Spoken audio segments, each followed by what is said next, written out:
Today I have with me Dr. Frank Manis, professor of psychology at the University of Southern California. Dr. Manis's earlier research focused on literacy development in children, and he's since written a developmental psychology textbook called The Dynamic Child, alongside a program called MyVirtualChild, which we'll talk about later. So Dr. Manis, welcome to Race Cogitons. Thank you. And it's a great name, by the way, for the podcast. Yeah. So as I'm sure you know, it's Descartes' term for the substance of the mind contrasted with the physical substance res extensa. And I decided to name it this because, for one, I'm talking mostly to psychologists and neuroscientists, and we're kind of dancing around the topic of consciousness. But also, I like to think of this podcast itself as kind of a thinking entity that's every new conversation is adding to its body of knowledge. Excellent. Yeah, So where would you like me to start? I'd like to ask about your background. So what first got you interested in psychology? So I'm guessing it was your undergrad major. How did you decide on that? There's actually a funny story there. I was majoring in chemistry, Oh, wow. and not pre-med. I was pure chemistry, and I was getting increasingly kind of dissatisfied with that. I didn't feel like it was a good fit. And my girlfriend, college girlfriend, who later became my wife, had said, "Why don't you take this child psychology class? There's a great professor. He really makes the subject interesting, and I know you're interested anyway in these topics. You've been reading about psychology." So I decided to give it a try. It was my junior year, first semester, and the course was, just general cognitive child development. And at that time, 1973 or so, heavy emphasis on Piaget and the classic child development theorists. And I just fell in love with the subject. I thought it was fantastic, and it blended together both my interest in being a scientist with my interest in helping people. Yeah, I have a few questions I there. went on to finish the psych major, and that was the kind of undergraduate beginnings. So you mentioned before taking this development class, you were reading about psychology. Were you reading like actual research, or were you more in like the Freud and Jung side of psych? Yeah, I liked Erik Erikson. I read some of his books, and I guess it was, I can't put my finger on any other particular authors. I think I did read some Freud or interpretations of Freud, but it was more of just a general interest in people and trying to figure out, why do people do the things they do? Mm-hmm. And that extends to literature as well. I read, quite a lot. My father was an English teacher, creative writing teacher, and so I read quite a lot, quite extensively in classic and contemporary literature. And that's, one of the main subjects of literature, is trying to figure out what motivates a person, and also what underlies the development of a person. There's a whole branch of literature, I think it's called Bildungsroman, which is German for coming of age type novel. So I enjoyed reading about that, whether it was in scientific studies or in literature. So when you switched to psychology, was this immediately your shift of focus, just understanding behavior or development more broadly, or did you try and combine it with your chemistry background, maybe looking at genetic differences or things like that? Yeah, it's a good question. No, I kind of left the hard science aspect of psychology behind, and was focused more on theories about thinking and behavior in children. And so I actually did an undergraduate thesis, and the focus was pretty narrowly on language and pretty narrowly on how children understand certain words like in front of and behind. There was a little controversy at the time about, how and when children began to understand these words. So it was pretty rooted in, direct observation at that time. But later, Mm, as the neuroscience field has developed, I've been drawn to it, and I have a fascination with studies of the brain and what that can tell us about my research area, dyslexia, as well as child development in general. mhm. So studying language acquisition or reading makes sense, but given your father and your interest in reading, but why children? Why early development? Hmm. Yeah, I think there's probably not one answer to the why children question. I guess just at a simple level, I like children. I like observing children. Their, curiosity, and openness to new ideas is something I've always, enjoyed. And I think actually great scientists and great thinkers do sort of have access to that inner child, in a sense that they're always kind of open and curious to new things. So I think that spirit of the child, I think, influenced me. Also, just the whole idea of where do things come from? I mean, that's a, you know, ever present human question. Where Mm, did we come from? Where did the universe come from? And I didn't feel like I could answer those questions, uh, or didn't feel the urge to study those kinds of subjects. So the where do we come from question, I think that's really prominent in child development research. Kind of asking, why do we behave the way we do, or why do disorders occur? Those are all essentially developmental questions to me. mm. So after that, you decided on grad school. I'm guessing to further Yes. this same line of research. So could you tell me a bit about that? Yeah, graduate school seemed like the next step. And I initially wanted to study language development, and actually signed up for that to work in a language development lab. Um, and there was a lot of flexibility in the program that I was in, the University of Minnesota. And there was a visiting professor, Fred Morrison, who taught a course on information processing in children. And his main research interest at the time was reading disability, which, and this would have been 1976 or so, was still a very kind of mysterious topic. And there were a lot of controversies, not a lot was known about dyslexia. And so I became intrigued with that research topic in particular, and kind of agreed to take on a research project with Fred Morrison, in addition to the other research I had already signed up to do. And then that research on reading really intrigued me the most, and that became my focus in grad school.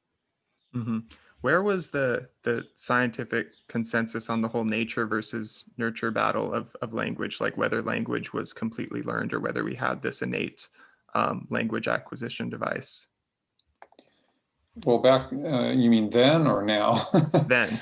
Then I think it was the height of the nature nurture debate with the recent Chomsky Skinner debate, kind of back and forth through articles having occurred, I think probably in around 1966 or so. And Chomsky had come out with his famous books at that time. So it was still very new in the 70s and early 80s to, to be investigating things like the sensitive period for language development, and biological versus environmental contributors to language. And that same theme comes up in research on dyslexia as well. And at the time, it wasn't clear that dyslexia had a neurological basis or had a genetic basis. That was really all up for grabs in terms of scientific research. Did you have a vested interest in that fight at that time? Did I take sides? Yeah. I mean, um, no, I think I've always been an interactionist. I think I've always wanted to, always, I think, assumed that, humans are very complex. And we obviously have genetic factors that influence us, and that's been clear for a long time. So my bias is kind of, that both are working together, and that separating them into different categories to say, oh, it's 50% genes, 50% environment, doesn't make as much sense to me as looking at the, the interplay or the interaction between the two, and the interaction over time too, because there might be different genetic and different environmental influences at different stages of the lifespan. Mhm. So going back to dyslexia, it seems like when you're studying disabilities of a certain cognitive function, let's say, there's kind of this implicit assumption that there's a right way of functioning. So that seems to side a bit more on the nurture side. Would you agree with that? Yeah, Or well, I I think mean the if you're, nature side, my bad. yeah, I think if you're studying learning disorders in particular, I really see it more as a functional question. There's variation in people's reading skills. Let's take reading, for example, reading or language skills. And some of that variation is probably due to nature and some to nurture.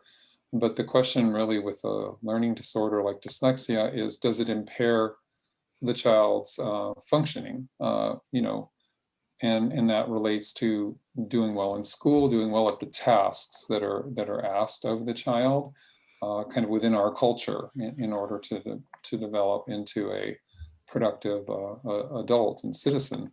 So I think that's really the core of studying learning disorders is, does it impair function? And then related to that are a bunch of other things that we value, such as happiness, productivity, following your interests, those kinds of things. So that the learning disorder the idea is that it would get in the way of the development of those interests. And in particular with the learning disorder, there's the idea that the person has potential, and then it's being blocked by a particular set of mechanisms, or you could call it at the brain level minor differences in brain structure and function, and at the cognitive and behavioral level processing inefficiencies or processing deficits that get in the way of the pursuit of knowledge, and that otherwise this person can learn normally, but is blocked, say, in one area such as reading. Mm-hmm. And did your interest come from more of like a theoretical perspective, wanting to understand specifically how this language function works and how it can go wrong, or was it more of a personal practical side of like, this mechanism is going wrong in certain children, and that's a problem, and we need to fix it, so like with some type of intervention in mind? Yeah, I think it's a good question. I think I gravitate more towards the basic questions of why is this happening, and then the ultimate goal would be to do something about intervention. But I didn't see myself as being interested as much in direct intervention or even in designing intervention. Saw myself more as a basic researcher. I think that's where my abilities lie, and also just motivations and interests. Mm-hmm. Yeah, and I don't know much about this field, especially the intervention side. But as the field has developed, have there been successful interventions on a large scale based off of the simpler research? I wouldn't call it simple, the fundamental research. The basic research, yeah, I Yeah. think dyslexia is a good example, probably of all the learning disorders we know the most, and there's been the most research. But it's a good example of how basic research has translated into practice. So just to briefly illustrate, the main deficit, not the only, but the main deficit in dyslexia appears to be processing of phonological information. So the sequence of sounds in language, and then translating from print into those sounds. So that basically the process of decoding printed words. And so that gives you a number of targets for intervention, and you can, you can start intervention either early or late, and it seems to be pretty clear from studies that if you start early, when the problem begins to develop, say around age 5 or 6, when children are first figuring out that letters have sounds and that you can unlock, the pronunciation of at least an alphabetic language that way, that if you intervene and boost those skills, you're going to help children with learning disorders. And of course, that's, a regular part of instruction for typically developing children as well. But, intense instruction in those areas does seem to benefit children with reading disabilities. I wouldn't say it prevents, the reading disability, but it makes it a lot less severe. So we have a great, sort of line from basic research to practice. And does it seem to be better for children with learning disabilities to learn with the group or to learn independently with more hands-on help? Yeah, it's interesting. I think, we often value children learning in the group. I think where possible, this is kind of the approach of special education in general. Where possible, I think you always want children to be in groups and to kind of benefit from that interplay. So you're developing social skills, and children are teaching and learning from each other and from each other's examples. But when it's extreme, and you have a child who's otherwise bright and verbal and so forth, but can't read, then there's the risk if they're in a group setting of being made fun of, and kids do this. This is kind of the dark side of childhood that I was extolling earlier. One of the dark sides is that children are pretty blatant about criticizing and labeling each other. So children with dyslexia do get labeled as dumb. They begin to think of themselves as not very intelligent. And of course, that's wrong. They are intelligent. They have a particular area. It's a very prominent area that's very noticeable. They make errors and they can't read. And so it's an easy thing for other kids to make fun of. So I think you have to protect children. You have to balance, the value of the group work. So maybe in science and other areas, it would be good to have group lessons. But if the child has a severe problem with dyslexia, I think their language and reading lessons should be separate so that they're supported, and they're successful. That's kind of the main theme of working with children is, convincing them that they can be successful and they can learn, and giving them the opportunity to learn at a different rate, right? Because no one says that children with dyslexia can't learn. They do learn.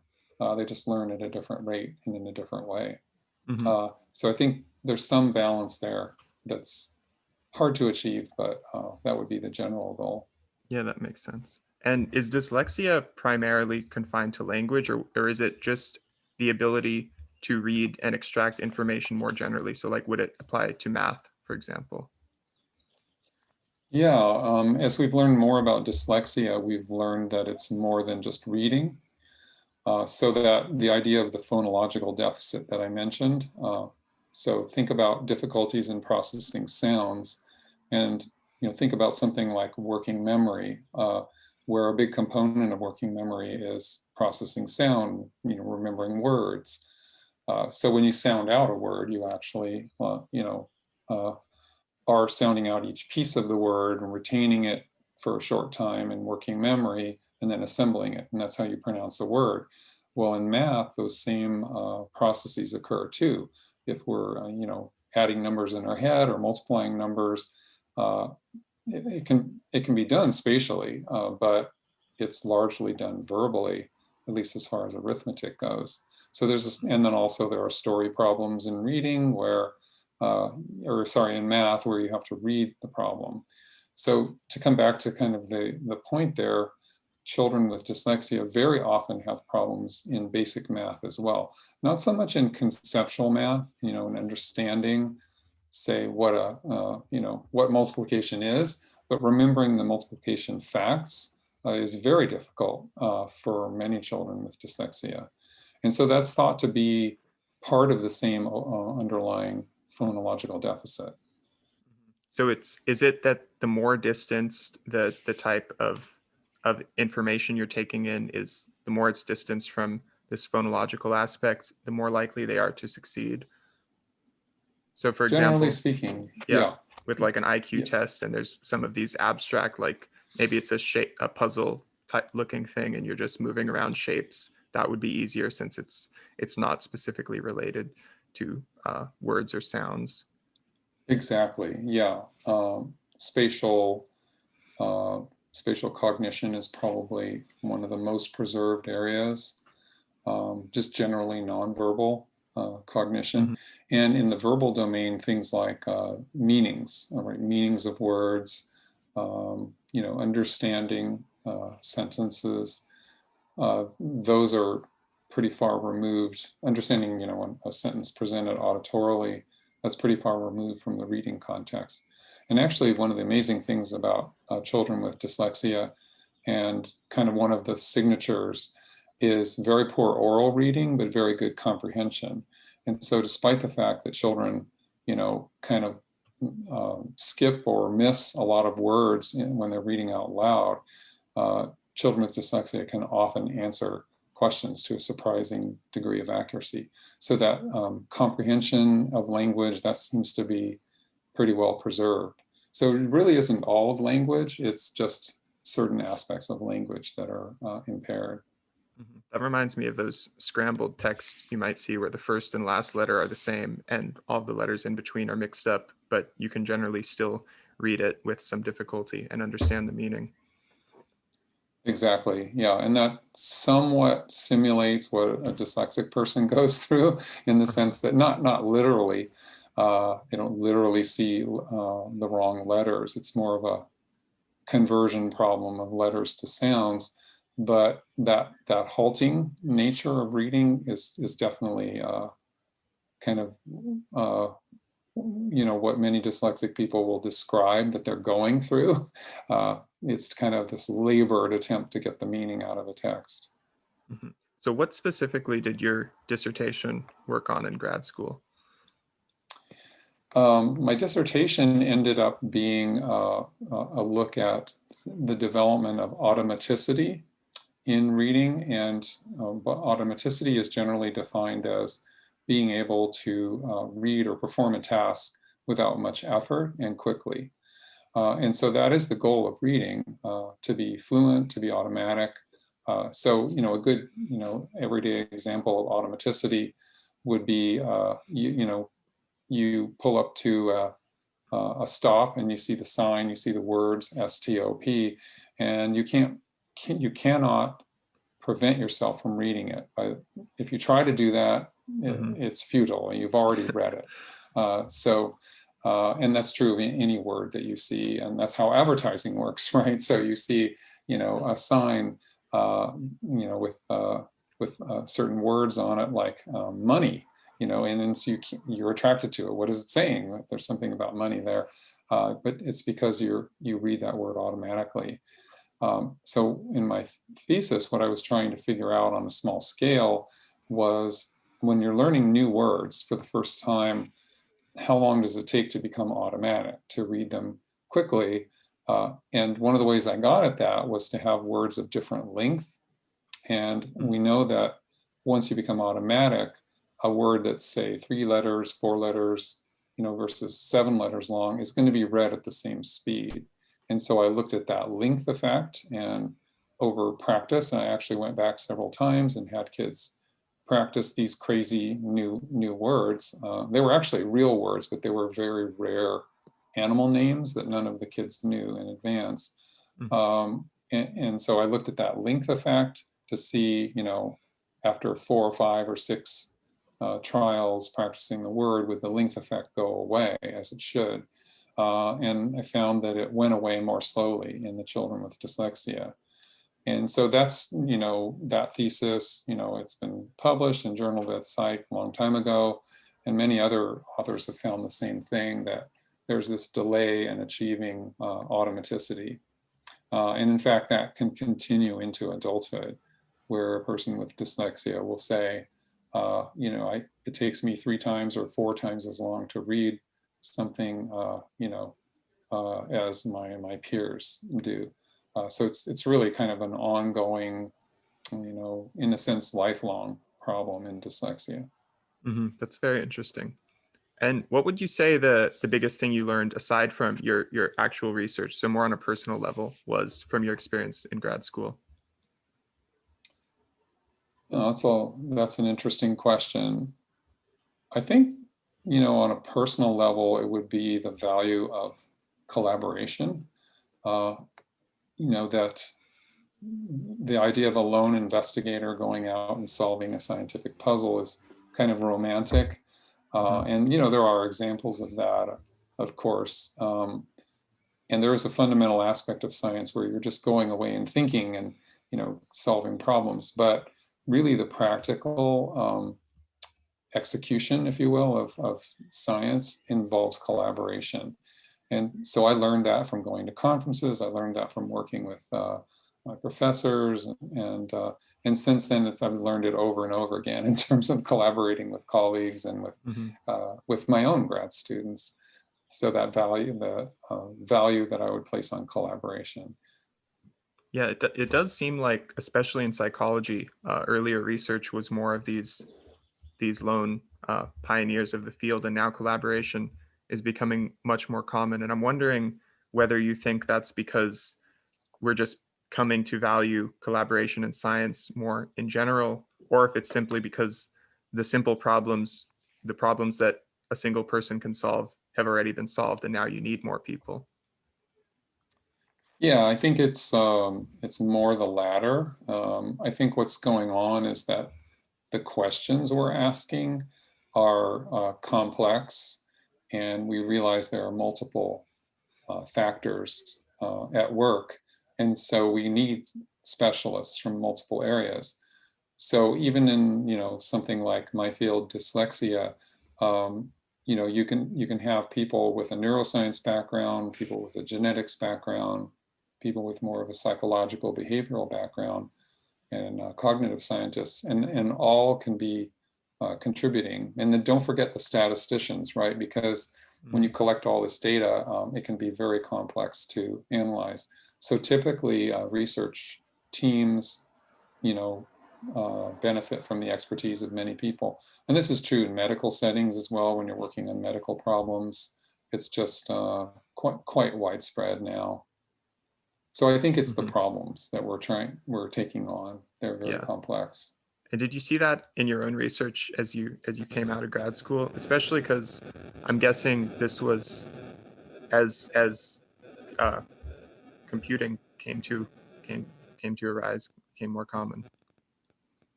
Yes, I think so. I think personally, as well as in the field as a whole, I've seen the collaboration rise in frequency, and it's very rare to see, an individual that just goes off and comes up with a great idea on their own. There's almost always a team that's at work behind it.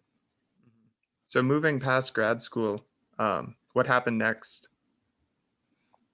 Well, what happened next was I was lucky enough to get a job in Southern California, which actually is my home. It's where I grew up. So it was it was ideal for me. Actually, interestingly enough, when I was a child growing up in Southern California, I remember getting stuck in traffic and going places in Los Angeles and saying to myself as a kind of, I don't know, smart aleck teenager, saying to my parents, I'm never going to do this as an adult. I'm never going to work in Los Angeles. I hate it here. The traffic's terrible. And so I end up getting a job and then figuring out where to live and raise a family. I ended up being 25 miles away from my workplace. So I've been commuting. And the wonderful thing about commuting, there's always a silver lining, right? Is audiobooks. Discovered those at some point along the way. And that's been a lifesaver for me. So very much an aside there, but coming to Los Angeles was a mixed thing for me. It was home, and yet it was something that I dreaded, the Yeah. traffic. I don't know why I didn't live closer to work, but something about being near the ocean, I guess. Growing up in Southern California, I wanted to live near the ocean. Hmm. So yeah, I moved into a position as a professor. I was very lucky to get that job. It's my dream Yeah. job, and I'm still doing it. Yeah, that's great.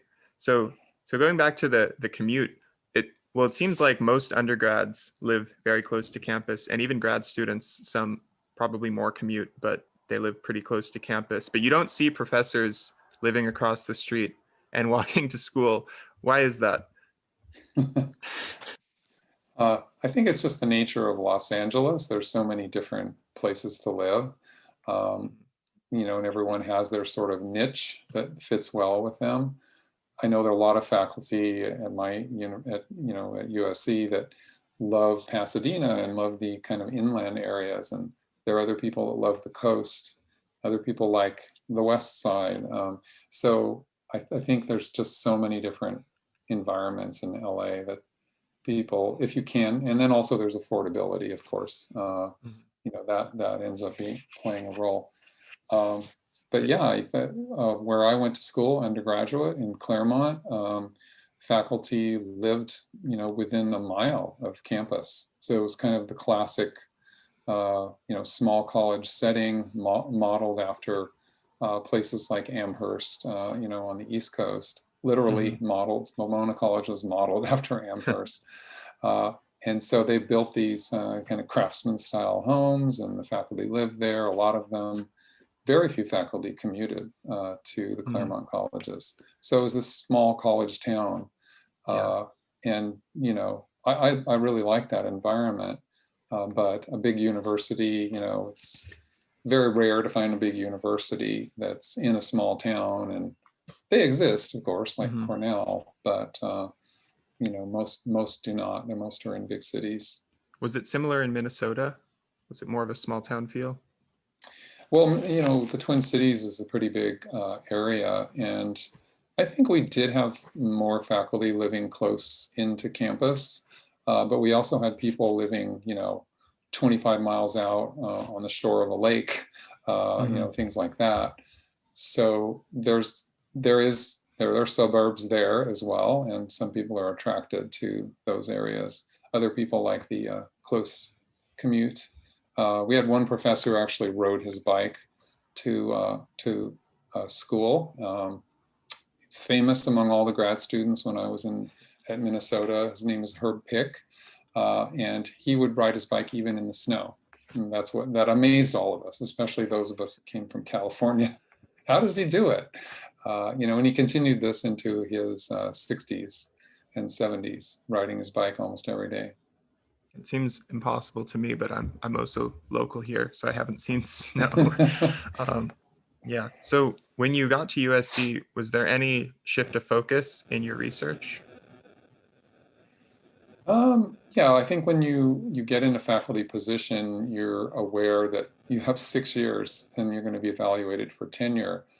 And so, maybe I had dreams. I know I had dreams of doing longitudinal studies, but they take too long, and I needed to do studies that I could finish in time, for the tenure review.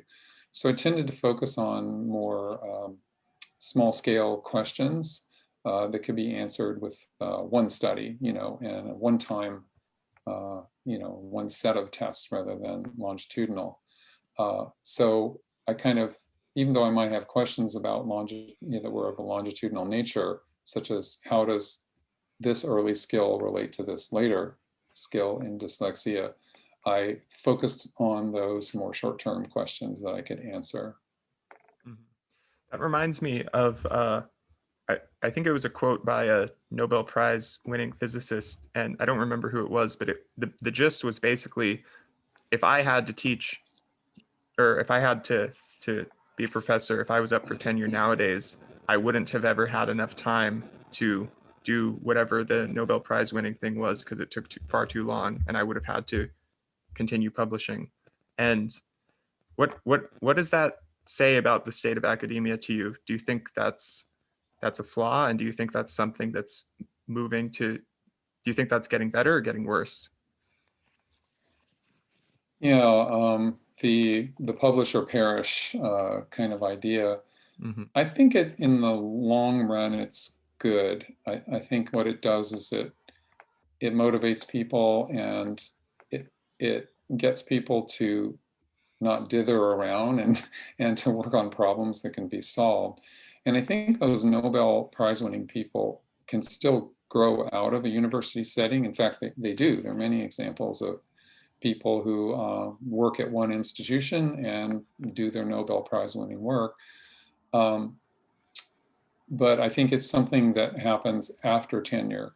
And typically, you know, the average person winning a Nobel Prize in the sciences has been doing the work for 20 or 30 years, and then they're often recognized for maybe work that they did 10 years ago or so.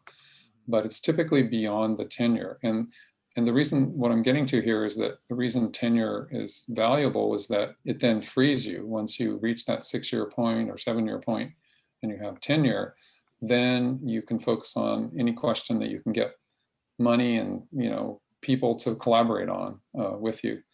And so that's what, you know, if you look at the history of most, you know, I would say, you know, broadly, even beyond Nobel Prize winners, just any successful researcher in my field, in psychology, it's that process of getting beyond tenure and then focusing on what you really want to focus on and when you have more time. So in that case, was there a jump for you before and after tenure? Was there any work that you were doing that was seen as more like just things you wanted the university to see you were doing as opposed to things you really wanted to do? Yeah, I think there's this conscious redirection of effort to research that was longer term, that more complicated, you know, might be a little riskier. Um, and so I think I did more longitudinal studies, for example, not super long, like 10 years, but more like 2 or 3 years. And I did more complex studies with larger numbers of subjects. But the other Mhm. constraining factor is funding agencies. And there's a good and bad side of that too, because you know, you have to get money to do your work. And I was applying to uh, primarily the Institute of Public Health. The National Institute of Child Health and Human Development was the branch that supports most child development research. Mhm. And they're conservative in the way they give money. So they tend to give money to people who are already successful and have already demonstrated that they can do productive research. And they tend less to give money to really risky or really out there kinds of ideas. So the largest amounts of funding supports ongoing or existing research. So it's hard to break into that, you know, for young investigators. And there are mechanisms to encourage people to do that. But largely, it's a sort of a rich get richer environment in funding. And so what that tends to do is constrain the number of topics, the types of topics that you're going to investigate. So Mhm. it ends up solving problems that are broadly emphasized by the academic community, the scientific community, but it also leaves out some of those more fringe, you know, and creative aspects. But you can go to other funding sources for that type of money. So, you know, broadly, I would say funding, you know, it is what it is what it is. It's a mixture of things, but it some extent constrains what you're doing. In other ways, depending on the types of funding you get, can open it up and make it more creative. Mhm. So at some point, you decided to step away from research and focus on education, I guess, by writing your textbook. Can you tell me what prompted that decision? Sure. I think it was a gradual transition around 2005 or so, and I was still actively had grants and was doing research and had collaborators and graduate students at that point. Um, I got the idea of the virtual child, which was basically the idea that students could raise a child online, a simulation of child development, and kind of experience what parents experience, over say an 18-year period and raising a child over that number of years, but all in one semester. So, this kind of brainchild, if you will, which was called VirtualChild, ended up being more and more of a focus of my efforts. And, we got it working. We got kind of a preliminary version of it working and got a publisher to support it. And so it just grew and grew in terms of the demands on my time to flesh it out and make it more complete. And so that really, took about, I would say, 6 or 7 years of revisions and, different versions that got published. All that time I was still doing research, and kind of around the end of that time when VirtualChild was pretty successful, the publisher said, well, why don't you write a book that will kind of incorporate the child development simulation and kind of guide instructors in terms of how they can use the virtual child, and how it contributes to the field of child development. Where is it situated within the field? So I guess at that point I knew enough from teaching the subject to kind of say, well, okay, I think I can write a textbook. 6 years later, the textbook was done. So that became all-consuming, that work, and that's where I think I made the transition to doing less and less research. And that really involved just kind of gradually letting projects finish and helping students to finish and graduate, and then just not taking on new projects. So it was more of a gradual transition rather than suddenly saying, okay, I'm done with that, now I'm going to do something else. And was this around the same time, or maybe not the textbook, but the virtual child program, around the same time you were raising your own children? It was more like when they were teenagers. And so I have 3 children, and I'd gotten to know other kids as well who were their friends. So I had a lot of practical experience to go with all the theories and research that I'd been studying and teaching about for years. So I think that practical experience helped make the virtual child program feel more real. So there were real scenarios, that were, it's basically a series of vignettes when you're a parent, a simulated parent who is choosing, what should I do if my child is not sleeping or not waking up at night in the middle of the night, or what should I do if my child is arguing with their friends? Practical situations like that, captured in really, very brief, succinct vignettes. And then it goes on and on. There's consequences of each choice that the parent makes. And then you also learn about milestones of development in the course of raising the simulated child. So a lot of the ideas, the stories, some of the humor, there's a lot of humor in it, comes from real life, or stories that I heard about other children's lives.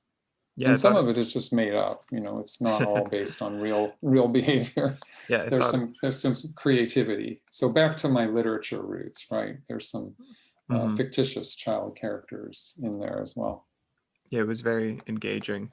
So going back, if you don't mind talking about your parenting, to what extent was that informed by your scientific background?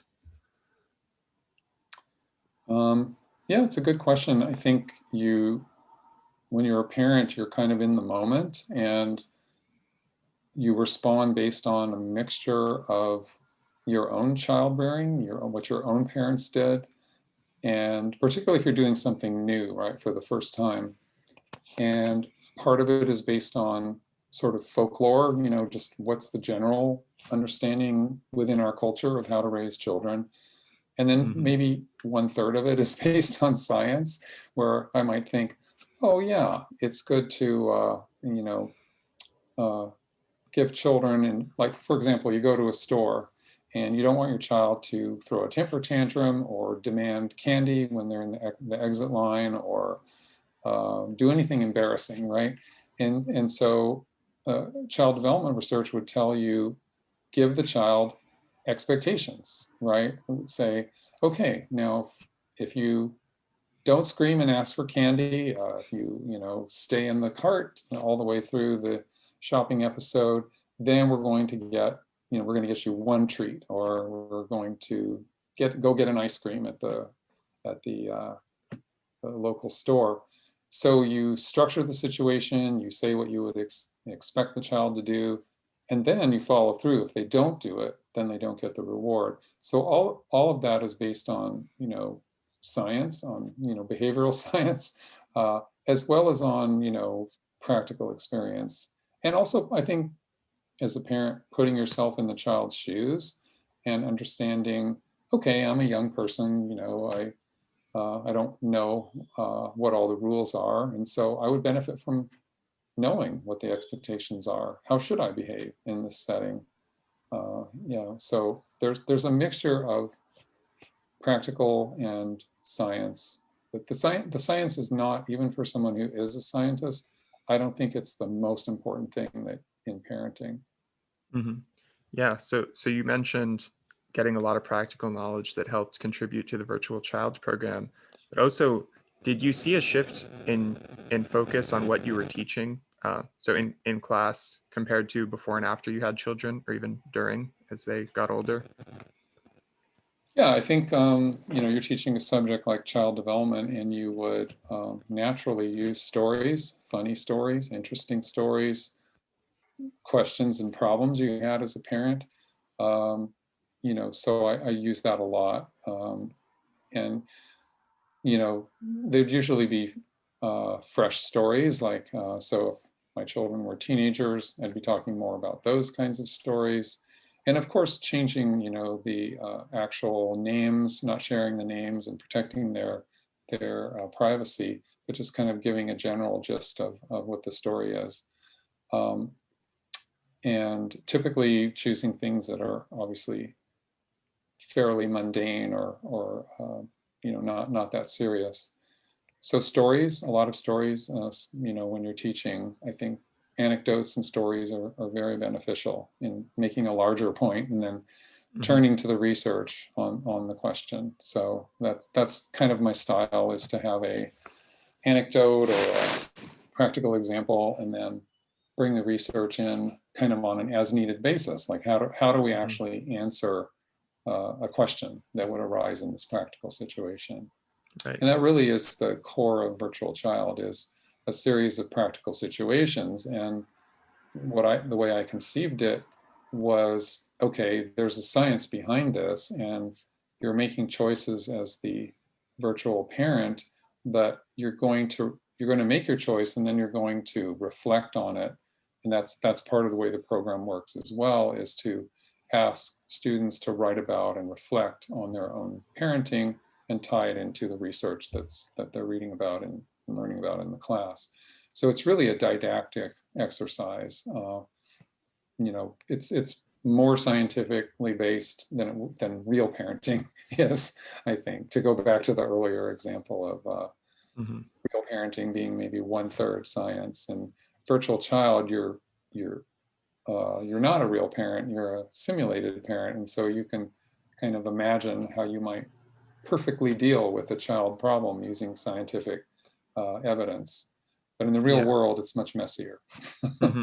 Yeah. So in your much earlier career, before you had kids, would you make up stories, or were you a lot more by the book? And then as you gained more experience, as Piaget would say, you were able to rediscover your inner child and get more creative? I think, when you don't have anecdotes, you'd rely on case studies more, stories about children that probably were real cases. So I remember relying on those a lot more in the early phases. But definitely real life stories when you're teaching. Making a personal connection with the audience is really important. And students love hearing stories that kind of illustrate that you're not a perfect person. You know, you're this authority, right? That's teaching the subject child development. But a lot of my stories are, I'm sort of the foil, you know, where my kids have tricked me, or you know, so those are the stories I choose, and that humanizes you, and it, you know, creates a more, I think, approachable environment when you're teaching. And is that your goal with this textbook and with this virtual child program in general, to humanize the material more as opposed to making it just dishing out scientific papers? Yeah, exactly. That's a good way of putting it. The virtual child, and you've been through it. You've done that, but raising the virtual child, students actually, through their imaginations, view the child as a real character, and they begin to have emotions about the child, like pride, the pride that a parent would have when the child succeeds, or anxiety when the child is struggling, maybe with peer relationships or something. So I wanted to make it holistic. I wanted to make it, you know, very the human side of child development. So it's the science, and it's also the human side of child rearing. Yeah, it's very interesting how myself and many of us seem to take this very seriously and maybe even build an emotional attachment with this cartoon. But even more interesting is some other kids would be like, I'm going to have fun with this. I'm going to see how much I can screw them up. And I'm sure you've experienced students like that too. Yeah, we the program is designed to reflect the broad range of normal development. Nothing really seriously wrong. Um, and so you can, by deliberately choosing, you know, ill-advised parenting strategies, you can have a child that creates more problems. You can create problems for the child. And I actually asked students to do that at the beginning of the semester. I asked some of them to volunteer to be ridiculously strict parents or ridiculously lenient parents. And I usually get about 5% each in the class. But not everyone is able to stick to that. And many people, when they start seeing things go wrong in their child's life, they began to kind of clean up their act as a virtual parent. So there's this kind of pride that takes over, and I want my child to do well.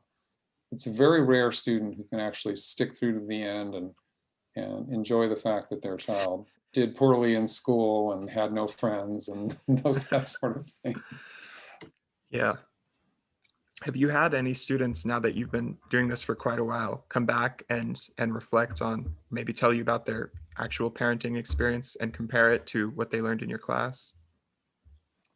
Yeah, I can't think of very many examples of that. Just a few maybe, where it's more general. It's you know, that I really valued your class, and it's coming back now as I raise my own child. I have heard that. Mm-hmm. And the virtual child is the thing that sticks out in their memory.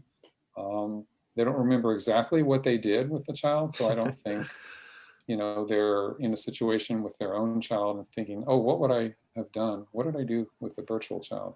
I don't think there's that kind of memory. But the general impression of, you know, I did it. I raised a child, I thought about it, and I learned something. That's what sticks with people many years later. So it's more I don't know, a motivational maybe, that, okay, I can do it. I can raise a child. And also, I think the other lesson from child development is to read, you know, read about problems in child rearing, and try and get authentic, authoritative information as a parent before you act, Mm-hmm. as much as possible. Yeah. Do you have any future goals to expand this program? Yeah, I think both the textbook and the virtual child are constantly being revised about every 3 or 4 years. Mm-hmm. So specifically, what we did with the virtual child most recently in our most recent revision was, initially it was just one child being raised by an imaginary parent, and the parent had an imaginary partner. Um, And so what we've added in the most recent revision is the sibling. And in the old version, the sibling was just kind of there to be, I don't know, just show up every once in a while to be annoying to the virtual child or take attention away or something like that. But it didn't really have a life of its own, the sibling. So in the recent version, we've made the sibling have a much bigger role so that you're actually raising two children rather than one.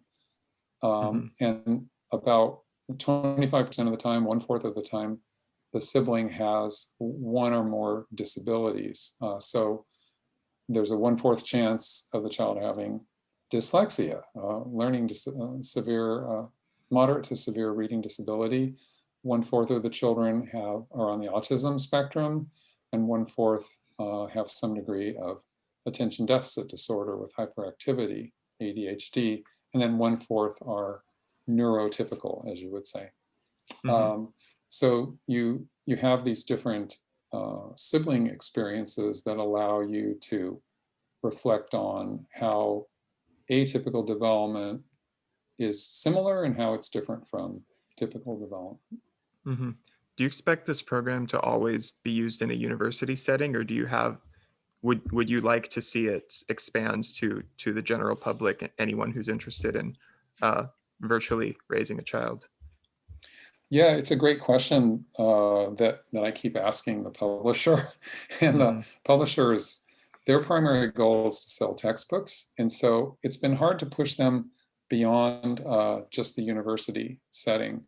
And believe me, I have brought it up on a number of occasions.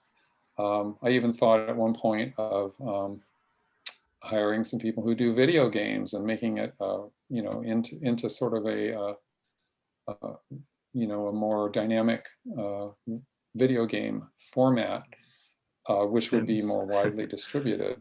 Yeah, and it could work, but getting the publisher to do that is another story. They're pretty much textbook oriented. So, eventually maybe it will expand beyond, university students. And really when you think about it, 20, 22-year-old students who don't have a child, they're not really the best audience in a way for a program about thinking about how to raise children. It would probably be people who are about to become parents would probably be the better audience. So is the primary goal to help your students one day put this stuff in practice, or is it really just to make sure they understand the material in a more engaging way, or is it both ideally? I think it's more the understanding the material. It makes, like you said earlier, it brings it alive. It makes it more real. It's really an extended series of case studies, right? Where you have a vested interest in the development of this child.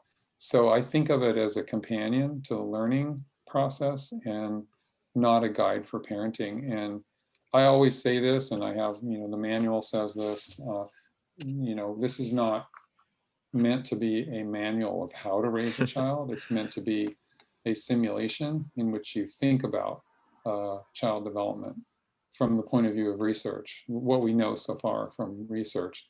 It's not at all prescriptive. And I really try to stay away from advising when I teach as well. I try to stay away from saying this is the right way to parent, because we know there's a lot of cultural variation. We know there's a lot of variation even within cultures. So it's very difficult to say this is what you should do as a parent. And I completely stay away from that. As a scientist, I always want to be open-minded about these kinds of things rather than, adopt a position and sell that position. It's just against my nature, really, as a scientist. Right. The reason I ask is because it seems like a small minority of psychology students actually go on to pursue psychology research. And also it seems like developmental psychology especially is a popular elective for non-psych majors. So what is your end goal for them? Obviously to understand the material, but why? Sure. I think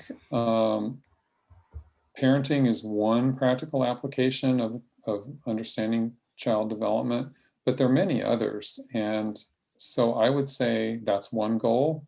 And then I would add sort of the child in society, right?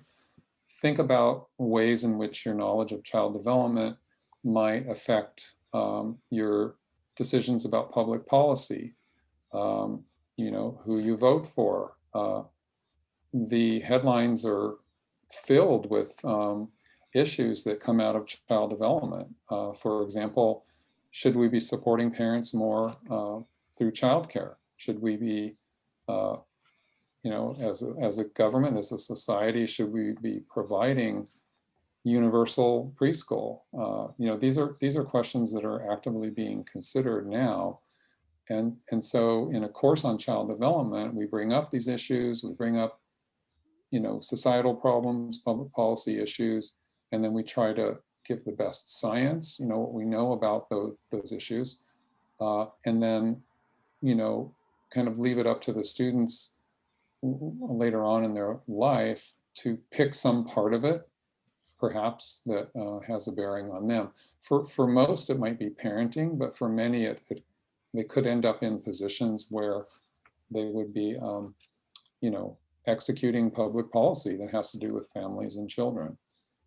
So it sounds like the end goal is for students to just be scientifically informed of how these issues can apply to real life.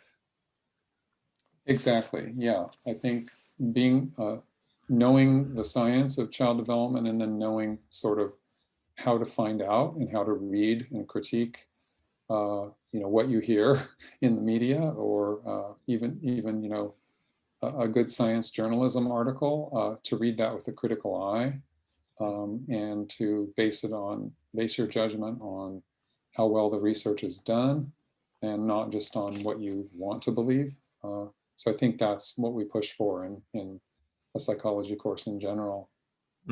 It's hard to not phrase this as an either or question, but I'm wondering what you think is more important in terms of helping the public kind of catch up to speed on what our scientific body of knowledge has been saying versus, actively contributing new research.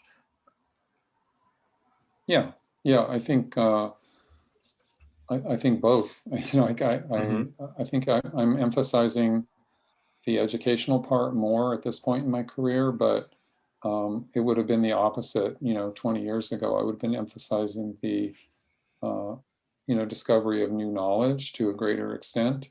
Really was absorbed with the issue of what is going on in reading disability, and how do we figure out whether there are subtypes? How do we figure out the cognitive basis? Those were all questions that really absorbed me. And I think I've just transitioned into a broader mode, where I'm thinking more broadly about child development and how to capture the best of that science and communicate it to people in a variety of ways. And what are your hopes for the future of developmental psychology as a whole? Well, I think it's a very dynamic field. I actually just recently went to the biennial conference. Every 2 years, the largest conference of child development takes place, the Society for Research in Child Development, and it took place virtually. And it actually, to me, was a great way to attend a conference, because I didn't have to travel to another city, worry about time zone changes and all that sort of thing, and actually learned more and saw more talks virtually. So it's something to put in the back of our minds in terms of how to run conferences. But what was interesting is how innovative the field is. The topics were things like children's resilience during pandemic. That was a theme, throughout. Spreading research to countries other than Western democratic industrialized countries. We saw a lot of studies being done in other cultures. There is I think about 90% of the research in child development has been done in Western, highly educated, industrialized, the so-called weird nations, WEIRD. and only 10% in other countries. And yet the majority of people in the world live in those other countries. So a big theme of child development now is to run studies in other cultures that aren't just comparing that culture to a Western culture, but actually studying how child development is different in that culture. That's a big theme, and another theme really is, dealing with poverty. We know that's a huge problem. It was exacerbated by the pandemic. And so there's a lot of research, more research on poverty. In fact, there's a big study ongoing now where they give parents $333 a month. It's a randomized controlled trial in which one group of parents is given that much money, they're impoverished, and another group is given only $20 a month. And they're looking at the impact of just receiving that money on the parents and on the child's development over a number of years. So it's the first large-scale study of this type. And the fourth area that I would say was really prominent in this conference and is a real theme going forward is diversity. The pandemic again revealed inequities in that domain as well. And so you're seeing much more research on the development of children, particularly low-income children in Black and brown communities in the US. So those four areas, I think, really are the kind of moving spearhead of child development research, along with all the kind of classic themes that you see in the textbooks. So I think in 5 years, the textbooks will change. They'll have to change, and they'll incorporate more diverse types of research. Yeah, and we've heard in recent years about the replication crisis in psychology. I think it was more social psychology than other fields, but has that impacted developmental psych too? Yes, it's good you brought that up, because more and more studies are registered studies, where they register the design and the hypotheses in advance. And more studies are trying to replicate existing findings in child development. I don't know if it's been quite as intense as the other fields, because it's so difficult actually to run a study in child development. In social psychology, you can bring in 50 undergrads and complete a replication study pretty quickly. But in child development, you're trying to find a representative sample of children. They're out in the field, they have to be recruited much harder. So it's harder to just snap your fingers and do a replication study, but it's coming. You're seeing this more and more. That's great. So overall, you're optimistic about the field? Yeah, I think I am, and funding is continuing, pretty strongly to child development research. Society as a whole is recognizing more and more that problems begin in childhood. It's kind of where we started this discussion. That why is it so interesting to work in child development? And I think it's because a lot of our problems, that we deal with as adults and in society, originate in childhood, and we have the hope of learning about how those problems occur and actually intervening early to prevent those problems from occurring. So that would be my optimism, is that more and more people are understanding that that's where we need to go. I think that's a good place to stop. Thank you very much, Dr. Manis. You're welcome. I enjoyed the discussion. Me too.